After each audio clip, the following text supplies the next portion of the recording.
Hello everyone. तो हम discuss कर रहे थे कंट्रोल ओवर ट्रेडिंग ट्रांजैक्शंस। इसमें हमने क्या किया था कि जो इस जो सिस्टम है, इंटरनल कंट्रोल सिस्टम है, ये इस एरिया पे कैसे कंट्रोल रखता है। जैसे मान लो कोई भी ट्रेडिंग ट्रांजैक्शंस मींस जैसे ट्रेड करते हो, मान लो हमने कुछ खरीदा या फिर कुछ बेचा, इन दोनों ट्रांजैक्शंस, ठीक है, परचेजेस और सेल्स ट्रांजैक्शंस, इन दोनों पे कंट्रोल होता है इंटरनल कंट्रोल सिस्टम का।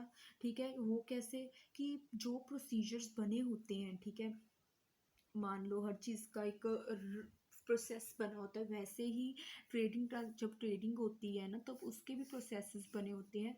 तो ये प्रोसीजर्स बने होते हैं, ठीक है, ये अच्छे से किए जाते हैं। Proper procedures should be laid down for handling accounting of goods purchased, ठीक है, recording and handling of goods sold, ऐसे तो इन्हें फॉलो किया जाता है। नेक्स्ट है कंट्रोल ओवर एम्प्लॉयज़ रिम्यूनरेशन। ठीक है, कि जो एम्प्लॉयज़ की इनकम है, ठीक है, उस पर कैसे कंट्रोल रखा जाता है, उसके बारे में बात की जाती है यहाँ पे।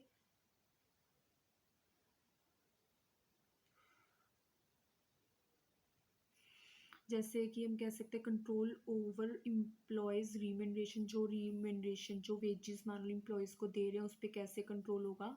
कि जो ये area concerns itself with the preparation and maintenance of records of remuneration of employees.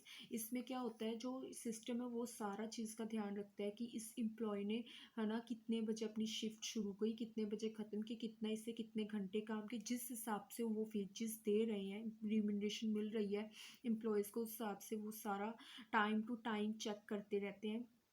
ठीक है, methods of payments etcetera, proper control must be exercised over this aspect as to avoid deflection and misappropriation of cash payments, कि कोई cash की payment की miss एप्रोसिएशन ना हो to be made to the employees.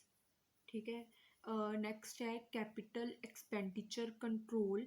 Capital expenditure control में क्या होता है, द एक्सपेंडिचर ऑन कैपिटल, मतलब अब कैपिटल एक्सपेंडिचर है उस पर कैसे कंट्रोल होगा।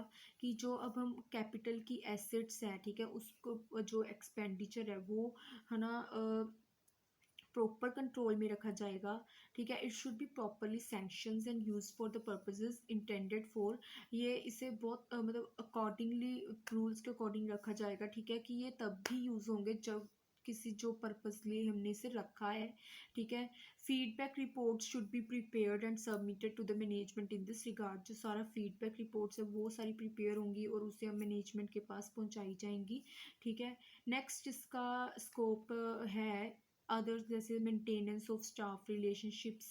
ठीक है, कि उनमें कैसे मेंटेन रखना है, स्टॉक मेंटेनेंस, स्टॉक को कैसे मेंटेन, सारे स्टॉक को कैसे मेंटेन करके रखना है।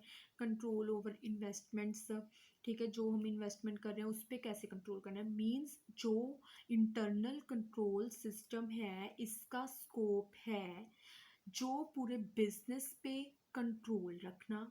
वो कैसे रखता है, ऐसे इकट्ठे नहीं, हर एक मतलब बिजनेस में डिवीजन की हुई है, अलग अलग एरिया बनाए हुए हैं, और उस कंट्रोल, इंटरनल कंट्रोल को एरियाज के मतलब एरियाज के अकॉर्डिंग डिवाइड किया हुआ है। कि जैसे कैश कंट्रोल है ना, इस एरिया में कैश को कंट्रोल में रखना है, इस एरिया में हमें कैपिटल एक्सपेंडिचर को कंट्रोल रखना है, इसमें हमें अपनी सारी एम्प्लॉय की रिकमेंडेशन को कंट्रोल रखना है, इस पर ट्रेडिंग ट्रांजेक्शन्स पे कंट्रोल रखना है, इस पर सारा फाइनेंशियल कंट्रोल, ऐसे हर एक एरियाज को डिवाइड किया हुआ है जिसपे हमने अलग अलग मतलब एरियाज पे कंट्रोल करना है।